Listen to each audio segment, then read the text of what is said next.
Hello. In this set of videos, we're going to start talking about some terminology common to architecture as well as 3D modeling and rendering.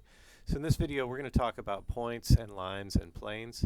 Now, you're in college, so chances are, and I'm hoping we've all gotten through 8th grade geometry, points and lines and planes should not be a stretch for you, but let's go ahead and talk about them anyway. So if you've ever read this book by Vasily Kandinsky, it's called Point and Line and Plane. It's basically, well, it's a must read for all painters. I've read it several times and I still don't know what it's about.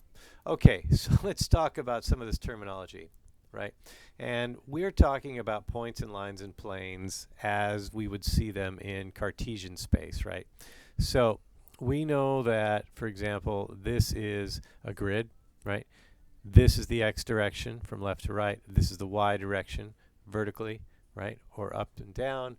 And if we are in perspective, this is x, this is y, and then straight up and down would be z. Okay, but we're just going to talk about points and lines and planes from the top view. Now, a point is exactly that. It's something that occupies a certain point in space, right? So if I were to say create a point, and I wanted to put that point at, and you can take a look up here, at the line, the command line, if I wanted to put that at 0, 0, 0, and I hit enter, you'll notice that this point is basically that. It is a point in space. Okay, and this point here is basically that. It is a point in space.